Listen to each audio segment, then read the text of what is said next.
छत्तीसगढ़ की हम बात कर ले तो कौन कौन सी तमाम बड़ी खबरें हैं जिन पर आज सभी की निगाहें टिकी रहेंगी?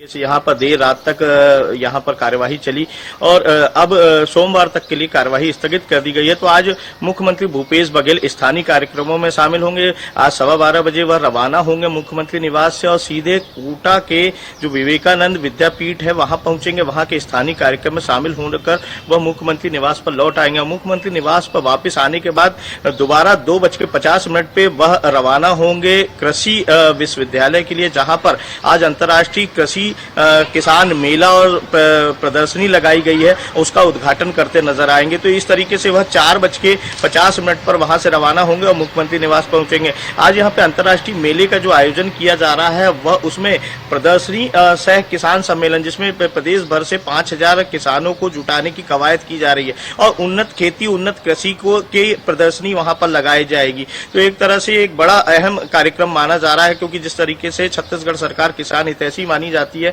तो ऐसे में यहाँ पर इस किसान सम्मेलन को काफी अहम माना जा रहा है। साथ ही यहाँ बात करेंगे डी पुरंदेश्वरी भाजपा की, तो भाजपा पूरे जोर शोर के साथ, जिस तरीके से 4 राज्यों में भाजपा की सरकार बनी है, तो पूरे जोश में आ गई है भाजपा। और जिस तरीके से छत्तीसगढ़ में अभी भाजपा की सरकार नहीं है, तो अब भाजपा सत्ता में आने के लिए अभी से कवायद में जुटी हुई नजर आ रही है। यहाँ पर जो प्रदेश प्रभारी है डी पुरंदेश्वरी, वो एक बार फिर बस्तर के दौरे पर निकल रही है और 14 से लेकर 17 तक 3 दिवसीय प्रवास पर वह रहेंगी। 14 तारीख को वह बस्तर के सुकमा में और बस्तर में पहुंचकर वहां पर कार्यकर्ताओं से मिलेंगी, जो मंडल अध्यक्ष है मंडल प्रभारी है उनसे मिलेंगे और सीधे तौर पर निचले लेवल पर जाकर इस समय डी पुरंदेश्वरी काम करती नजर आ रही, क्योंकि जिस तरीके से बस्तर की 12 सीटें और 14 सीटें सरगुजा की, तो ऐसे में पूरी 26 सीटों पर फोकस किया जा रहा है ताकि सत्ता तक पहुंचा जा सके। तो 14 से लेकर 17 तक डी पुरंदेश्वरी का यहाँ पर दौरा रहेगा। दूसरी तरफ मैं बताना चाहूंगा कि नया रायपुर में जो किसान आंदोलन चल रहा था, कल वहां पे एक किसान की मौत हो गई, जो 66 वर्षीय बुजुर्ग किसान थे,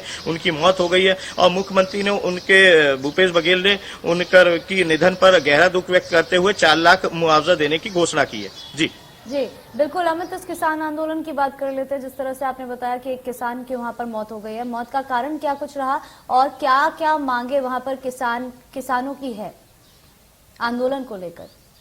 बिल्कुल 3 जनवरी से लगातार किसान यहाँ पर बैठे हुए नया रायपुर में अपनी मांगों को लेकर, लेकिन सरकार 68 दिन होने के बाद भी उनकी मांगों पर विचार नहीं कर रही है। वहीं सरकार के जो प्रवक्ता है रविंद्र चौबे, उनका कहना है कि सरकार ने उनके 8 में से 6 जो मांगे हैं उनको मान लिया है और उसका क्रियान्वयन भी शुरू कर दिया है, उस पर अमल भी करना शुरू कर दिया। लेकिन किसान अभी भी डटे हुए हैं और जिस तरीके से उन्होंने अभी बीच में क्रमिक भूख हड़ताल पिछले हफ्ते से शुरू की थी, इस भूख हड़ताल में वह जो किसान थे शामिल थे और इस तरीके से भूखे होने के कारण उनकी मौत हुई है और इसे लेकर अब सरकार भी सख्ते में आ गई। वहीं सरकार ने अभी कल ही वहां पर धारा 144 लागू की थी, जिससे कि किसान आंदोलन पूरी तरीके से अवैध हो गया था। तो ऐसे में किसान आंदोलन को कुचलने की कवायद भी सरकार की तरफ से की जा रही थी। लेकिन जिस तरीके से किसान की मौत होने के बाद एक तरह से सरकार सख्ते में और उसने अभी 4 लाख का मुआवजा देने की घोषणा की है, तो एक तरह से किसान विरोधी अब लहर बनने लगी है छत्तीसगढ़ सरकार के लिए।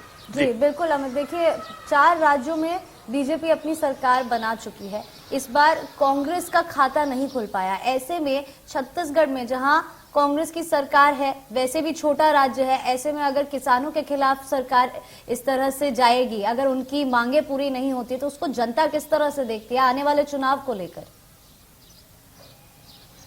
बिल्कुल, जिस तरीके से उन्होंने पंजाब में अपना जनाधार खोया, पूरी सत्ता उनके हाथ से फिसलती नजर आई और 4-5 राज्यों में जो हुए चुनाव में पूरी तरह से कांग्रेस का सुपड़ा साफ हो गया। एक तरह से कहा जाए कि कांग्रेस का जनाधार धीरे धीरे पूरी तरह खत्म होता नजर आ रहा है और जिस तरीके से पंजाब में मात्र 17 सीटें मिली है कांग्रेस को, तो ये एक बड़ी बात है, क्योंकि कांग्रेस जो सबसे पुरानी पार्टी मानी जाती है और उसका जनाधार खोता जा रहा है, देश में हर राज्य से उसका सुपड़ा साफ होता जा रहा है। तो वहीं छत्तीसगढ़ में अगर कांग्रेस की सरकार है, तो ऐसे में कांग्रेस को अपने जनाधार को बचाना चाहिए। इसके लिए किसान विरोधी जिस तरीके से इस समय घटनाएं की जा रही हैं, तो उसे लेकर यहाँ पर जनाधार ना खोए उसकी कवायद में जुटना चाहिए, तभी छत्तीसगढ़ सरकार कायम रह सकती। क्योंकि मिशन 2023 को तैयारियों को लेकर जिस तरीके से भाजपा की डी पुरंदेश्वरी इस समय एक्शन मोड में है, तो कहीं ना कहीं यह है कि भाजपा पूरी तरीके से यहाँ पर ताल ठोकती नजर आई। क्योंकि मिशन 2023 में भाजपा को हर हालत में सत्ता में लौटना है और उसकी कवायद यहाँ पर डी पुरंदेश्वरी करती नजर आ रही। तो ऐसे में कांग्रेस के लिए काफी मुसीबत भी बन सकती है, क्योंकि जिस तरीके से वह बस्तर की सीटों पर फोकस करें, क्योंकि बस्तर से ही